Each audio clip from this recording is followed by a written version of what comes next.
Por ejemplo, tenemos lo mismo, prácticamente.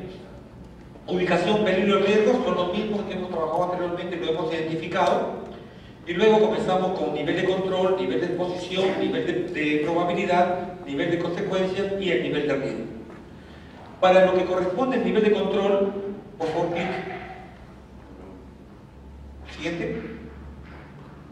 Aquí tenemos el nivel de control, que se utiliza tres ponderaciones, 2, 6 y 10. En el primero, el conjunto de medidas preventivas, o sea, cuando se trata de nivel de control, si existe un conjunto de medidas preventivas existentes respecto al riesgo, ¿no?, y es eficaz. Si es 6, el conjunto de medidas preventivas son insuficientes, los controles según su correspondiente riesgo, según lo que está abajo, podemos analizar que se trata de un nivel que tiene cierta ponderación media, ¿no? Y cuando se trata de una ponderación 10, el conjunto de medidas preventivas existentes respecto al riesgo es ineficaz. Entonces encontramos 3 medidas aquí, ¿no? Regrese, por favor. Entonces ahí, en el nivel de control, en esa columna, según el riesgo, vamos nosotros a analizar y vamos a colocar los valores 2, 6 o 10. El siguiente, nivel de exposición. Nuevamente, ahí tenemos nivel de exposición y tiene las ponderaciones, 1, 2, 3 y 4. Si según la exposición es esporádico, al menos una vez al año que ha ocurrido o puede implicar esa exposición de esa persona, o es ocasional, al menos una vez al mes, frecuente, al menos una vez al día, o continuo, que es durante toda la jornada laboral, ¿no? Entonces ya implica las valoraciones 1, 2, 3 y 4. Retrocedamos, o el siguiente, perdón, ahí está. Entonces tenemos para lo que corresponde al nivel de exposición, nivel de control, nivel de exposición, ahora el nivel de probabilidad. En el nivel de probabilidad nosotros vamos a encontrar que existen 4 niveles de probabilidad: bajo, medio, alto y muy alto. ¿Cómo es que nosotros calculamos ese nivel de probabilidad? Teniendo en consideración el nivel de control y el nivel de exposición. Veamos, por ejemplo, que en el nivel de control, recordemos lo que las valoraciones eran 2, 6 y 10, respectivamente. Ahí lo tienen ustedes. 2, 6 y 10, nivel de control. Y el nivel de exposición, 4, 3, 2, 1. Simplemente, de acuerdo al valor, multiplicamos y vamos a encontrar cuál es el nivel de probabilidad. Regresemos, por ejemplo. Suponiendo que aquí he salido, por ejemplo, nivel de control 6 y aquí el nivel de exposición 2. ¿Correcto? 6 y 2. ¿Cuál es mi nivel de probabilidad? Regresemos al nivel de probabilidad. Ahí está. Estaría aquí, ¿no es cierto? Entre 10 y 20, porque son 2 y 6, 12. Multiplicando, ¿no? Serían 2 y 6, acá está. 2 por 6, 12. Y 12, ¿qué implica? Que está dentro de este rango. Por lo tanto, ahí debo de colocar que mi nivel de probabilidad es alto. ¿De acuerdo? Es alto. Siguiente. Retrocedamos al nivel 4 primero. Luego pasamos ya al nivel de consecuencias. En este caso, vamos a anotar la 4. Aquí tenemos las ponderaciones 1, 2.5, 6 y 10. Calificación: leve, grave, muy grave, o mortal o catastrófico, perdón. El significado, bueno, son daños personales, daños materiales, es lo que vamos a significar. Entonces el nivel ya de consecuencias, si ha sido por lesiones o enfermedades, ¿no?, a nivel personal, por lesiones o enfermedades con incapacidad, lesiones o enfermedades irreversibles o graves o que ha muerto. O si ha sido con respecto a daños materiales, daño a la propiedad leve, daño a la propiedad que requiere parar los procesos, destrucción parcial de equipo, destrucción total de equipo. Entonces, según todo lo que nosotros analicemos, vamos a colocar ya sea la ponderación correspondiente o ya sea la calificación que nos explica ahí, es leve, grave, muy grave o mortal. ¿Correcto? Regresemos. Correcto. Entonces, ahora sí, en el siguiente cuadro, lo que vamos a multiplicar es el nivel de probabilidad por el nivel de consecuencias, y aquí lo que vamos a colocar es el valor numérico correspondiente. Por favor, regresemos a la siguiente consecuencia, al otro lado. Ya, falta el nivel de riesgo. El nivel de riesgo es la siguiente columna. Esa siguiente columna sale del nivel de consecuencias de esta misma multiplicación. El nivel de consecuencia con nivel de probabilidad. Por ejemplo, si tenemos que el nivel de consecuencia es 6 y el nivel de probabilidad es 10, sería 60. Estaría dentro de este rango que corresponde entre 60 y 120, que es un nivel de riesgo importante. Que implica, naturalmente, no debe comenzarse el trabajo hasta que no se haya establecido la medida de control.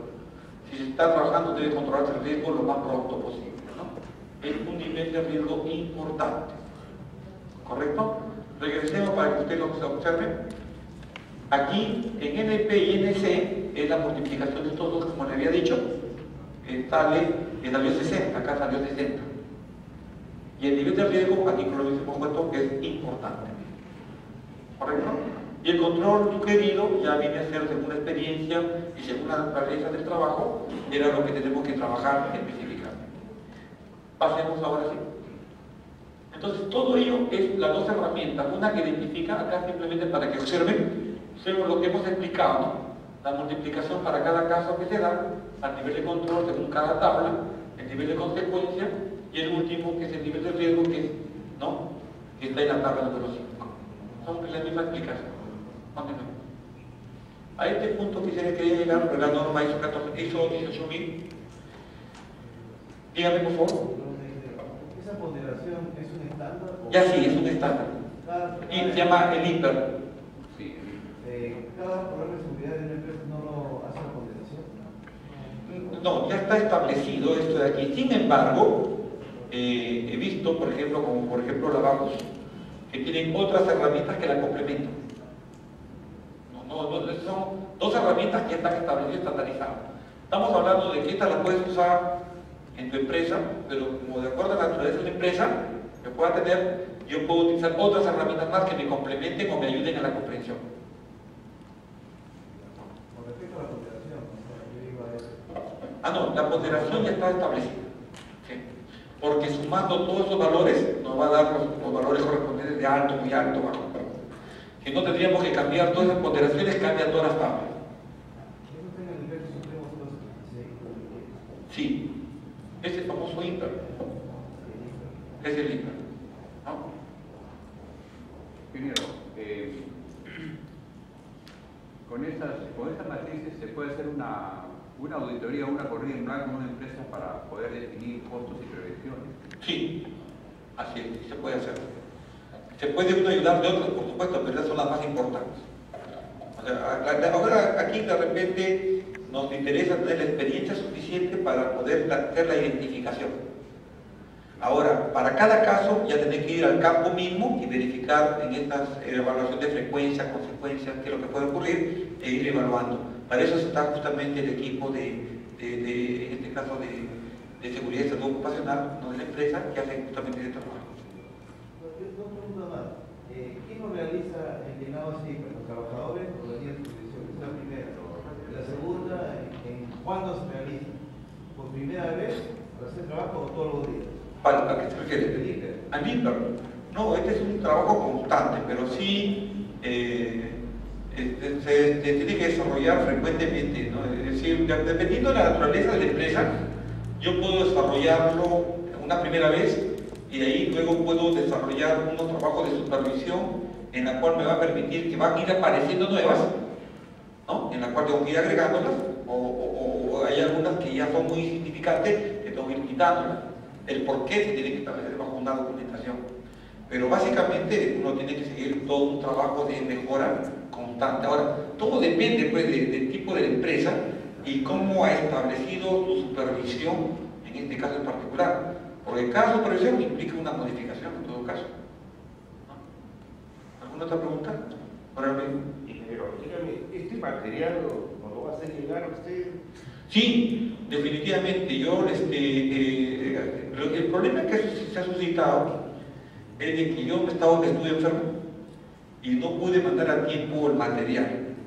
Yo recién he llegado hoy día y con la intención de cumplir, y hoy día recién estoy dejando todo el material. O sea, el problema lo he tenido yo personalmente. Lo asumo, y más bien mi disculpa, porque no ya lo recién entregado.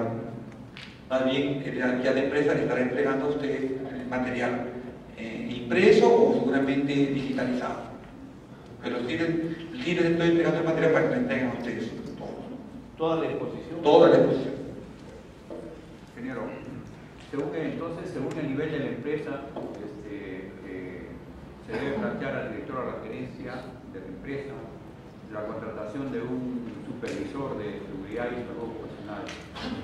Bueno, generalmente las empresas ya tienen dentro de su misma estructura orgánica un departamento, un área que se llama pues de calidad o también se le llama para el área de sistemas integrados, donde ahí está medio ambiente, calidad y también está seguridad y salud ocupacional. Hay otras que lo que quieren tener la seguridad y salud ocupacional independientemente. ¿Por qué razón? Dependiendo del tamaño de la empresa. Entonces, a veces la empresa requiere un personal exclusivamente para ello porque trabaja con grandes cantidades, digamos, buena cantidad de personal y implica pues un trabajo mucho más profundo en el tema. Entonces, todo va a depender del tipo de empresa. Como también hay empresas que solamente requieren una sola persona para los 3 sistemas, ¿no? Una persona para los 3 sistemas. Como hay todo un equipo enorme de 10 personas trabajando para que hace lo que una persona hace en otra empresa. Dependiendo del tamaño, de la naturaleza de la empresa, es que se determina el personal que va a trabajar. Claro, ese es el personal que va a estar vinculado directamente a las gerencias. Pero eso no significa de que a nivel de seguridad y salud ocupacional se establezca el famoso comité de seguridad y salud ocupacional. Que el comité se hace dependiendo de la cantidad de personal, a veces por elecciones o a veces simplemente se designan entre ellos directamente quién va a ser, pero son entre los trabajadores. El sindicato, dentro del sindicato mismo se establece el manejo o la forma de cómo se va a elegir. Entonces, esa persona tiene la misma, digamos, relevancia que el que está en manera directa con la gerencia. Es más, cuando viene un auditor externo, me refiero del Poder Judicial, en este caso del Ministerio o de alguna entidad gubernamental, básicamente pues tiene bastante peso esta persona en lo que corresponde a lo que dice y en las investigaciones que se hayan hecho. O sea, no está a la deriva en todo caso el trabajador, no porque dijo tal persona que es un empleado del trabajador, es lo suficiente. Hay una persona que respalda y está con los trabajadores, ¿cierto? Que es justamente su representante. O el comité, a veces es un comité completo, ¿no? Comencemos con la norma OSHA 18001, rapidito además porque el tiempo se nos va. Bueno, esta es una norma, bueno, en primer lugar, la empresa como sistema es una empresa que tiene una serie de, digamos, de acciones que desarrolla, ya sea para poder dar un servicio, determinar la economía, un aspecto social. Sin embargo, toda empresa tiene un conjunto, hemos dicho, por ejemplo, de sistemas. Y dentro de los conjuntos de sistemas hay un sistema importante que es el sistema de seguridad y salud ocupacional, que se le conoce como la OSHA 18001.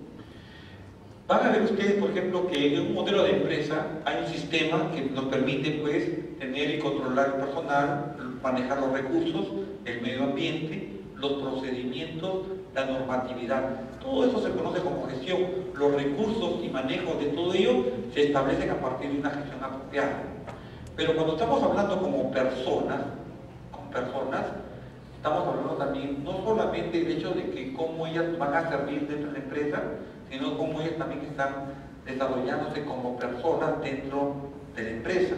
Es decir, cuáles son sus objetivos como personas dentro de la empresa. Y es por eso que los sistemas de gestión que actualmente se utilizan buscan de una u otra manera de mantener un eje de gestión en base a la persona, en base al trabajador. Son ellos los que tienen en cierta forma cierto poder importante y que lo determinan el éxito o no éxito justamente de un sistema, ¿no? Por el siguiente. Los daños y las brochas que se hemos visto anteriormente, si a todo de una vez en la pantalla, tenemos 3 daños, por ejemplo, a la persona y a la propiedad, lesiones, enfermedades, deterioro de los equipos y los derroches en la energía, tiempo, material, que son básicamente lo que se da en una empresa cuando no está bien gestionada. Entonces tenemos que buscar desarrollar una gestión que nos permita, sobre todo, evitar que haya daños a las personas, daño a la propiedad y que haya derroches en los procesos. ¿Quién es el que va a permitir desarrollar todo ello? Un sistema de gestión apropiado. Hay los sistemas integrados de gestión, pero cada uno de ellos maneja específicamente una parte. En este caso, la OSA 18001 es la que nos va a permitir manejar correctamente lo que es la seguridad y la salud ocupacional. Siguiente. Cuando hablamos sobre la prevención, y en este caso, cuando desarrolla el sistema OSHA 18001, la prevención lo desarrolla en el origen, es decir, en el lugar donde se va a ver el accidente, ¿no? Ahí tenemos que nosotros establecer, ¿no?, las estrategias, las políticas, los modelos de gestión, diseñar, planificar, contratar, comprar, hacer todo lo referente a una gestión apropiada para poder hacer las prevenciones adecuadas en el origen. Es decir, es como decir en el caso, cuando hemos estado hablando sobre el aspecto ambiental. En el aspecto ambiental habíamos visto, por ejemplo, que había los llamados aspectos de impacto. Si yo quiero hacer una prevención, ¿dónde lo hago? ¿En el aspecto o en el impacto? En el aspecto, ¿no es cierto? En este caso, cuando se trata sobre seguridad y salud ocupacional, ¿dónde debo desarrollar para hacer mi prevención? ¿En el origen o en el accidente, o en la incidencia? Tengo que hacer en el origen. Entonces, para eso tengo que analizar todas las posibles incidencias y todos los accidentes históricos o los que puedan ocurrir, y en el origen desarrollar todos mis recursos para poder hacer que esto se prevenga. Es la intención. Siguiente. Sistemas de gestión de seguridad y salud ocupacional tenemos, por ejemplo, como conjunto estructurado de controles que aseguran el logro del objetivo de seguridad y salud ocupacional. Este es el objetivo, básicamente, de un sistema de la norma, en este caso OSHA 18001. ¿Cuál es? La de asegurar que la salud de los trabajadores, en todo caso, ¿no?, se dé de una manera, pues, a través de una prevención, más que una mitigación. Busca la prevención. En otras palabras, la naturaleza de la norma es la prevención, antes que la mitigación, ¿no? Los principios básicos es, en este caso, dice mantener los riesgos en niveles tan bajos como que sea posible y razonable, ¿no? Los niveles de riesgo. Con esto, bueno, siempre va a haber un nivel de riesgo. El hecho que esté utilizando un equipo, por más protección que nos pongamos, siempre hay un nivel de riesgo, sino que este va a disminuir si estoy usando con los equipos apropiados, con la maquinaria adecuada y con la capacitación apropiada, disminuyo bastante el nivel de riesgo. Esa es la idea. Ahora, el riesgo siempre va a ocurrir. Siempre va a ocurrir un riesgo, ¿no? La otra es sin perjudicar la capacidad competitiva de la empresa. Es decir, que no ser considerado como un gasto, no serlo considerado todos estos manejos de gestión a nivel de lo que es seguridad y salud ocupacional, que sea un gasto o un freno hacia la empresa a nivel de su competitividad. Por contrario, darle una competitividad en base a ello. ¿Qué es lo que se ha logrado? Por ejemplo, si ustedes se van a dar cuenta, casi todas las empresas que han tenido la oportunidad de poder vender al extranjero, empresas peruanas, es decir, tener el acceso a un TNC, es porque han tenido buen capital simplemente, porque han tenido buenas relaciones gubernamentales. Entre ellas, por supuesto, es importante, pero una de las más importantes es de cómo va a ser aceptado su producto allá. Y entonces, en otras partes del mundo, en otros países, lo que buscan es asegurar que ese producto venga de la mejor manera. ¿Y cómo lo puedo asegurar? Que esa empresa tenga certificaciones internacionales. Y las que garantizaría esa aceptación para que se venda este producto afuera. Y entre empresas más importantes tenemos la ISO 9001, que es la de calidad, la ISO, en este caso 14001, que es sobre medio ambiente, y la que estamos viendo, la OSHA 18001. Con estas tres es la que garantizan tener, digamos, su producto o su servicio o todo lo que está llevando son productos que tienen una garantía para ser vendidos en el exterior. Entonces cualquiera lo puede vender al exterior, ¿no es cierto? Al menos lo puede hacer de una manera informal, de repente, llevándolo por lo bajo. Pero si queremos trabajar de una manera así, formal, en cantidad, por ejemplo, con una marca y todo, implicaría pues tener unas ciertas normatividades, ¿no? Como son esas, ¿no? En los elementos de control sin una estructura, vamos a ver, por ejemplo, que desarrolla controles de salud independientemente, observación de tareas, permiso de trabajo, revisión de procedimientos, toda una serie de elementos que lo busca hacer para poder controlar algo, pero sin embargo cada uno de ellos están manejados individualmente.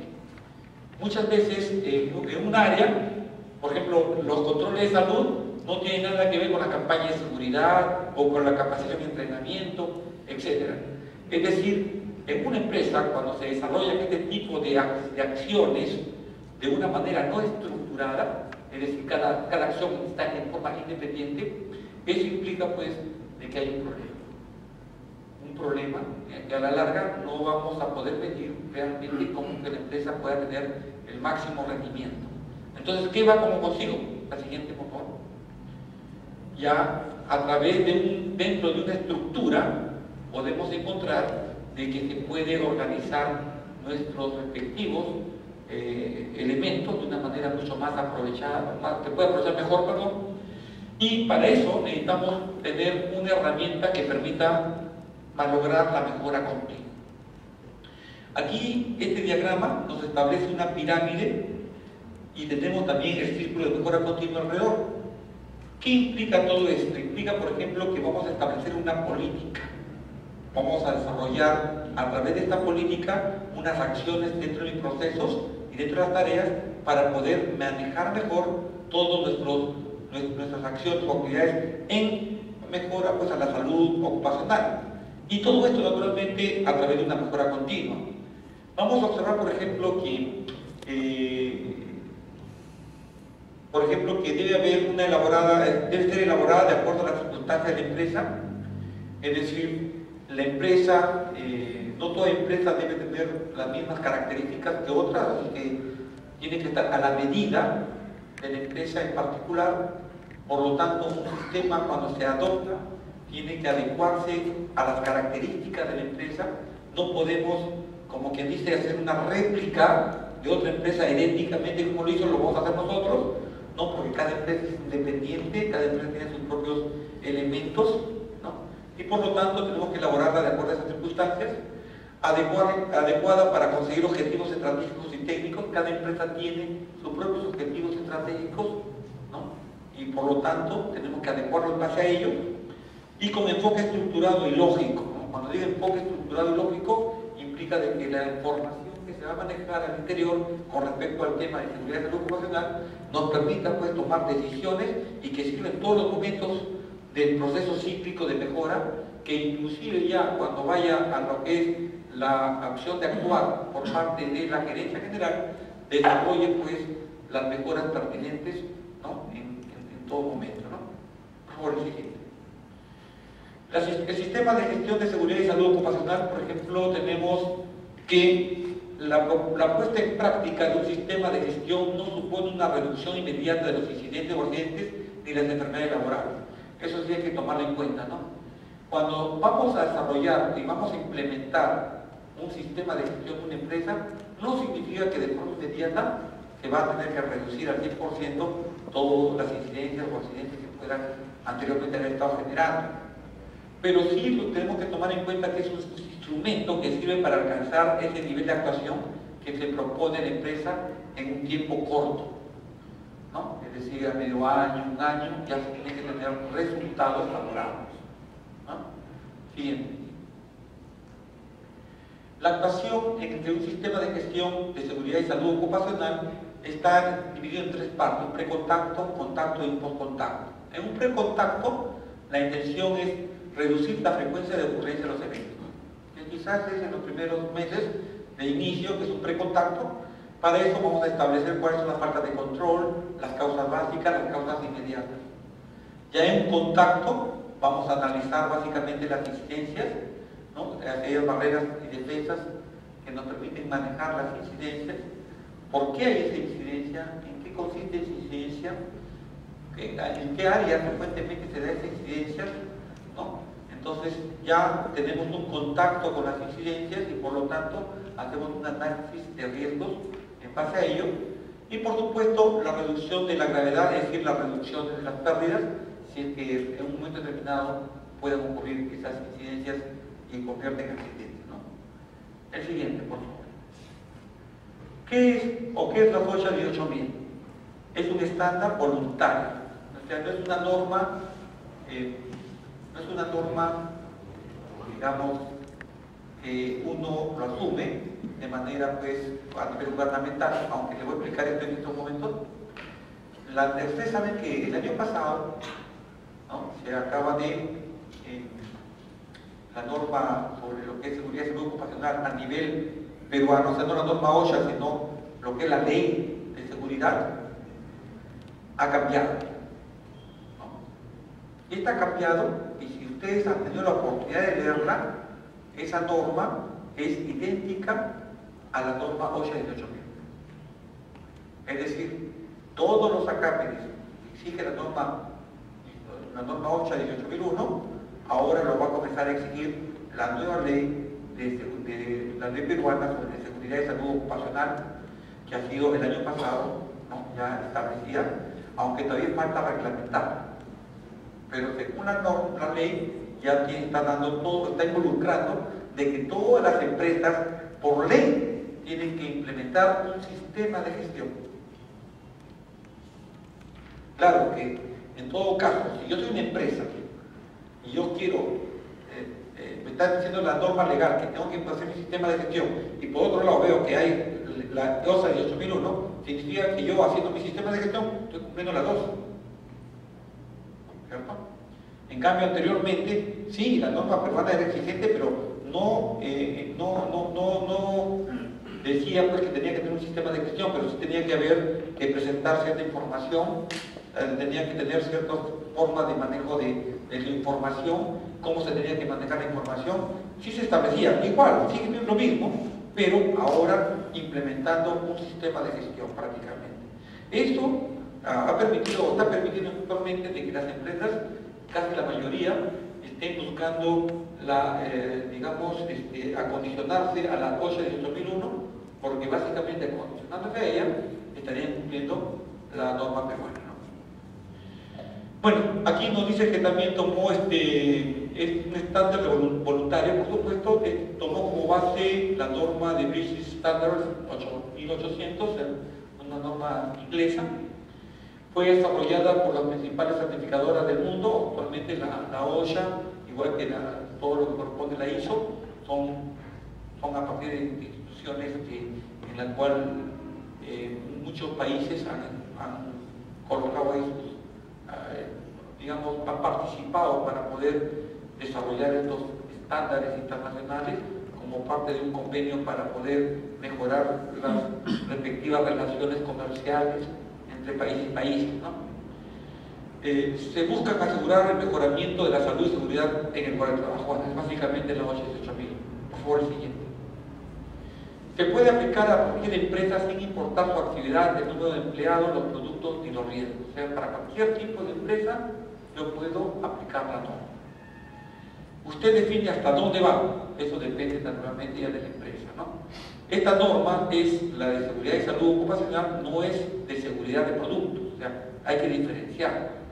La seguridad de productos, bueno, vamos a poner el caso, por ejemplo, si estás de productos alimenticios, ahí tiene su propia norma, ¿no? La norma peruana, por ejemplo, sobre lo que era el aseguramiento de productos alimenticios, está el HACCP, ¿no?, y otras normas ISO, ¿no?, a nivel internacional.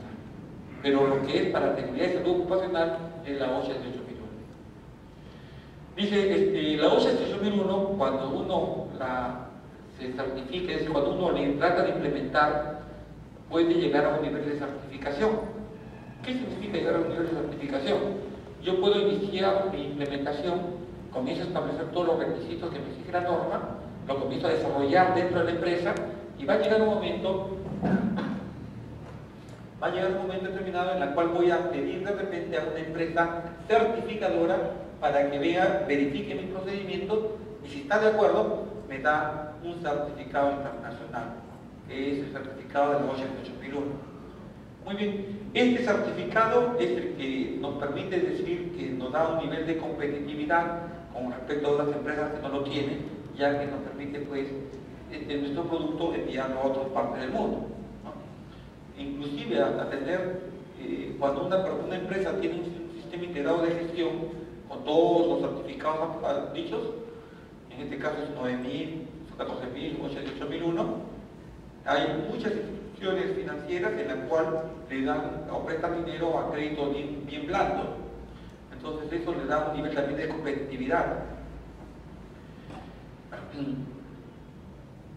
No es, bueno, por favor, anterior. Dice no, pero no es obligatoria. Se entrega a las personas que están en condiciones de demostrar objetivamente que están cumpliendo los requisitos específicos. De eso otorgada hay terceras personas que son las certificadoras. Y la certificación da validez y credibilidad a nivel internacional, lo que hemos estado hablando anteriormente, ¿no? Objeto de la norma, ¿no? Acá está dar requisitos, ¿no? De qué, para controlar los riesgos evitando, ¿qué cosa evitando? Los accidentes de trabajo y las enfermedades profesionales, nos da los da los cómo. Entonces, es decir, tenemos que, la norma nos da qué requisitos debemos implementar para controlar estos accidentes de trabajo, estas enfermedades profesionales, y nos da cómo, también cómo controlarlos, ¿no? Específicamente con ciertas herramientas como lo que hemos visto anteriormente, ¿no? Siguiente. Dentro de las partes interesadas, al interior de la organización tenemos los empleados, clientes y accionistas. ¿Están interesados en que esta norma se aplique? Siguiente. A nivel exterior de la organización tenemos los proveedores, la sociedad, la ley, el consumidor, también son, en este caso, partes interesadas que ven y quieren que esta norma se aplique, ¿no? Entonces hay toda una presión por la aplicación de la norma. Indiscutiblemente, si que la empresa no aplica la norma, estaría pues yendo en contra de la ley, por lo tanto puede ser cerrada, castigada, ¿no? El problema que tenemos en el Perú, y ese es un problema bastante generalizado, es justamente la informalidad, ¿no? Si nosotros quitáramos toda la informalidad, porque inteligentes somos, trabajadores somos, ¿no? Tenemos muchas capacidades realmente en las cuales hace que el peruano tenga muchas virtudes, pero una de las desventajas de los peruanos, y hay que reconocerlo, es que tenemos mucha informalidad. Entonces, si esa informalidad la superáramos en un momento determinado, pues nos permitiría pues desarrollarnos mucho más rápidamente, más fuentes laborales, más trabajo, más acciones, ¿no? Sin embargo, pues para poder desarrollar, pasar de una empresa formal a formal, implica pues condiciones a nivel político, a nivel social.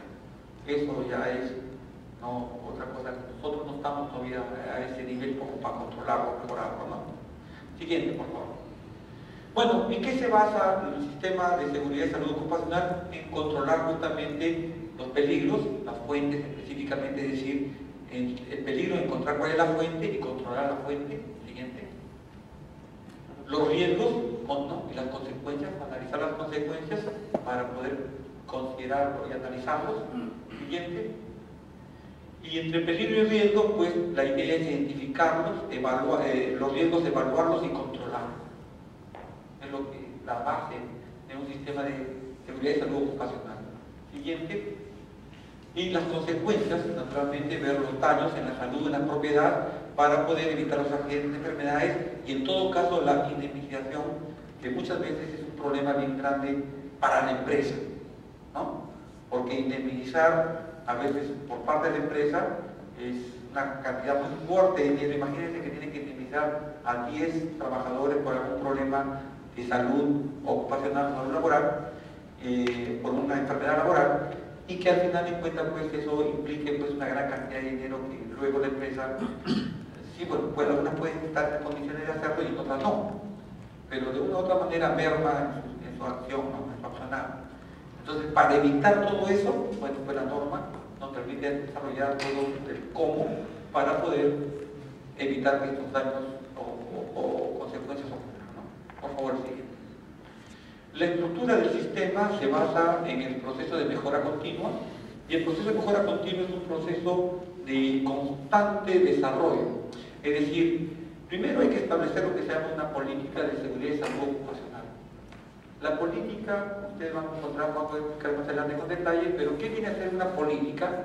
Una política viene a ser un conjunto de, en este caso, de la empresa, cuando dice la empresa, hacia todos, ¿no? Conjunto de acciones, punto, directivas, no tanto, a nivel de objetivos. Cuando yo hago, o sea, me trato de ponerme como responsable. O sea, yo hacer un conjunto digamos, de responsabilidades o de acciones, no acciones, de elementos en los cuales digo, voy a hacerme responsable en este conjunto de cosas. Puedo explicar con más detalle cuando lleguemos a ese punto realmente, como parte de la empresa. La política viene a ser ese conjunto, ¿no? de elementos que identifican la responsabilidad luego de la empresa a nivel integral. Luego tenemos la etapa de planificación, donde vamos a planificar. En la planificación vamos a ver los detalles rápidamente. Una vez que yo establecí mi política, yo puedo establecer mis objetivos.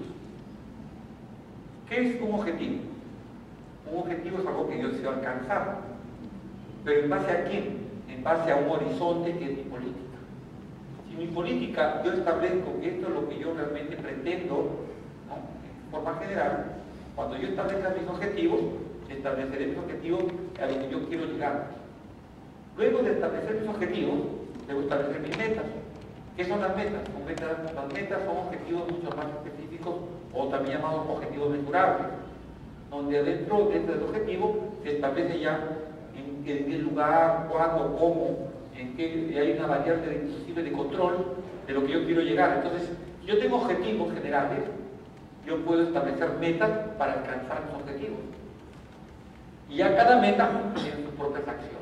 Todo eso lo desarrollo en mi etapa de planificación. En la etapa de implementación y operación ya viene a ser el desarrollo propiamente dicho de todos estos materiales a nivel de información, a nivel de trabajo y al mismo tiempo ir verificando en qué nivel se están cumpliendo. En qué nivel se cumplen constantemente y si vamos a establecer unas medidas. Luego, estas naturalmente podemos también verificarlos a nivel, por ejemplo, de auditorías y establecer acciones correctivas en el momento oportuno.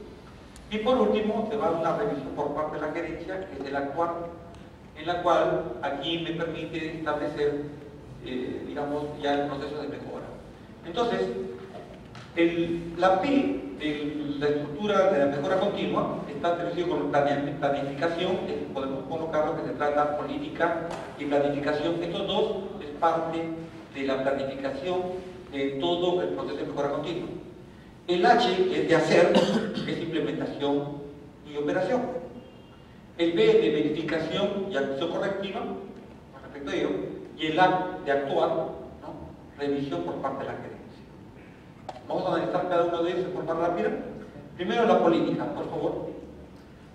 Aquí tenemos justamente el sistema, los elementos que se tienen, o los requerimientos más importantes del sistema que hay que trabajar, requerimientos generales, políticas, planificación que corresponde a la planificación general, implementación y operación, el H, verificación y acciones correctivas, B de verificar, y revisión general de hacer, ¿no? Y bien. Aquí tenemos, por ejemplo, lo que es la parte de la planificación. ¿Qué hay que hacer? Defina quién es usted. Es parte del proceso de qué cosas somos nosotros como empresa, cuál es nuestro objetivo a lo que queremos llegar, qué es lo que tenemos como parte de instalaciones, cuáles son mis líneas de producción, ¿no? Cuál es mi mercado objetivo, etcétera, etcétera, ¿no? Siguiente. Establecer un norte. ¿Qué es el norte? Es mi política, lo que decía aquí, ¿no? En este caso, la política a veces se define como directriz o objetivo general de la empresa que permiten tener un sentido de dirección. Este mayormente demuestra el compromiso por parte de la organización. Entonces, básicamente, cuando hablamos sobre directrices y objetivos, que son un poco más específicos, podríamos llamarlo como parte de lo que se llama compromiso, lo que le decía anteriormente. La empresa se compromete a algo, ¿no? Entonces, es un conjunto de compromisos, la política. Yo, por ejemplo, me comprometo a que el sistema de seguridad y salud ocupacional se establezca de una manera objetiva, práctica y real. Objetivo, perdón, es un compromiso. Me comprometo a que la cantidad de accidentes e incidencias sea lo mínimo posible que pueda ocurrir, ¿no? Me estoy comprometiendo, por dar un ejemplo. Muy bien, ese es un conjunto de compromisos que tiene que establecer la organización de manera formal, y para eso se diseña la política. Es como decir, cuando nosotros a nivel pues, empresarial hablamos de una empresa que queremos hacer analizarla y colocar, por ejemplo, su visión, su misión, ¿no es cierto? Esto podríamos decir que es como si fuera una misión, ¿no?, de la norma, en este caso, la política. ¿Por qué? Es un conjunto, vuelvo a repetir, de compromisos. Siguiente. Luego tenemos en la política como conjunto, cómo debemos de establecerla, ¿no? Y la define básicamente la empresa, y naturalmente es la que se tiene que establecer como elemento inicial para el momento de implementar el sistema. Si yo implemento el sistema, tengo que comenzar con la política. Y al comenzar con la política, tengo que comenzar con el conjunto de compromisos. Uno de los problemas más grandes que hay en la implantación del sistema es el compromiso que la gerencia tiene que adoptar en base a la implementación de la norma. Muchas veces la norma dentro del proceso implica, por ejemplo, que hay ciertos recursos que manejar. Entonces la empresa, la gerencia, tiene que estar dispuesta a dar esos recursos para que puedan ser manejados y gerenciados por la empresa, con la intención, por supuesto, de que se eviten los riesgos y los problemas de la salud. Siguiente, por favor. Acá hay algunos requisitos que nos permiten definir cómo se hace la política de ser apropiada por la naturaleza ¿no?, de la empresa y según los riesgos. Incluir el compromiso de mejoramiento continuo, es decir, también me comprometo a que constantemente se tiene que ir revisando todo el proceso, es compromiso de la mejora continua. Incluir un compromiso para cumplir con la legislación, es decir, estoy comprometiendo no solamente a aplicar las normas, sino me estoy comprometiendo a cumplir con las leyes que el país me está exigiendo. Estar documentada e implementada, me comprometo a que se encuentre documentada e implementada de una manera transparente. Ser comunicada a todos los empleados, se tiene que comunicar a todos deben conocer la política, estar disponible en todas las partes interesadas y estar revisada periódicamente por si hay variaciones o cambios o actualizaciones que se quieren hacer, ¿no? Siguiente. En lo que corresponde ya a cómo se debe realizar el trabajo, bueno, pues es en una primera planificación donde tenemos que establecer, como les dije, en base a la política, los objetivos, las metas y los procedimientos o acciones que me permitan controlar los problemas. Pero esos objetivos y metas también tienen que estar, pues, en base a todo el aspecto legal que se requiere tener en consideración en nuestro país. La norma, si bien es cierto, es internacional, pero la norma también exige de que uno debe cumplir toda la legislación en el país en la cual se encuentra la empresa, ¿no? Siguiente. Ya en el AGA, por ejemplo, como hagan lo prometido, es decir, todo lo que se ha digamos, anteriormente planificado, se tiene que realizar. Para eso hay capacitaciones, hay que hacer anotaciones constantes, es decir, reportes, ¿no? Tenemos que de repente investigar, tenemos que de repente pues, capacitar al personal, distribuir mejor los recursos o los elementos, tener los planes de contingencia, los planes que nos permitan manejar de una manera más adecuada, hacer las respectivas digamos, simulaciones o simulacros que se tienen que tomar en cuenta para poder hacer que la gente esté lo más preparada posible ante cualquier incidencia. Siguiente.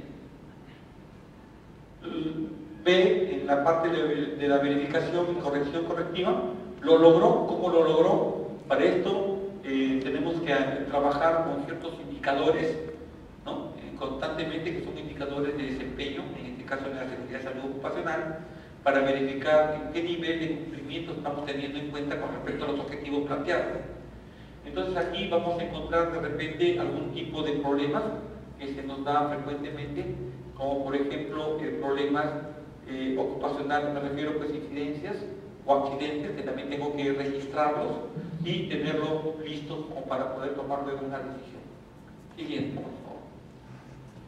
En lo que corresponde ya actuar en la toma de decisiones, aquí la alta gerencia es la que revisa todas estas incidencias, todas estas no conformidades a partir de una auditoría y desarrolla todo un trabajo ya para tomar ciertas decisiones.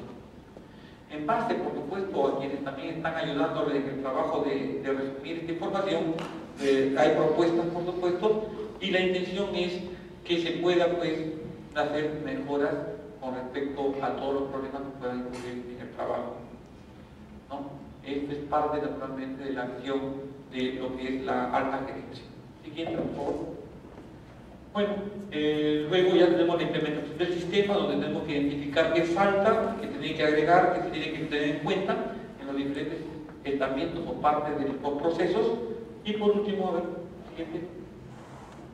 ¿No? Las estrategias que hay que considerar para que la implementación sea efectiva, como decía, el compromiso por parte de la dirección, si no está comprometida, no funciona porque es la que va a manejar los recursos. Disposición y asignación de recursos apropiados, elegir al coordinador apropiado para que mantenga un liderazgo en el tema de seguridad. Siguiente, por favor. Disponibilidad para la capacitación y ejecuciones de tareas, compromisos y perseverancia, evaluación y retroalimentación permanente. Son estrategias que han llevado consigo a que la implementación del sistema haya tenido éxito.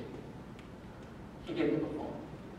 Ya como último, solamente para resumir, aquí hemos visto ya las etapas del proceso de mejora: planificar, hacer, verificar y actuar, donde en la planificación está la política, objetivo, compromiso, plan de implementación, el hacer, el plan de ejecución, la documentación, la verificación, los logros que quedan alcanzados con respecto a los objetivos versus los resultados, y el actuar, la toma de decisiones, ¿no? En este caso estamos hablando para lo que es cuando hay que actuar, por ejemplo, ante las mejoras, ante los problemas de corrección o de prevención, ¿no?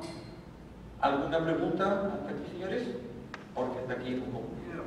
Gonzalo, el sistema, el PAMA, ¿va de la mano con esto? ¿Es un sistema dependiente? El PAMA viene a ser un estudio técnico que se hace a nivel ambiental para empresas que se están desarrollando. El estudio de impacto ambiental y el PAMA son dos sistemas que nos permiten controlar los aspectos de impactos ambientales. Sin embargo, el PAMA se da específicamente para empresas que ya estaban en funcionamiento. Definitivamente, el PAMA, o sea, aquí hay una cosa muy particular. El aspecto ambiental con seguridad y salud ocupacional siempre están relacionados. Pero cuando se trata de presentar la documentación, en este caso, a quien corresponda. El PAMA es para el aspecto ambiental y lo que corresponde, el IPER, en este caso, es para lo que es la parte de seguridad y salud ocupacional. Pero si tú te vas a dar cuenta, en el trabajo que vas a desarrollar,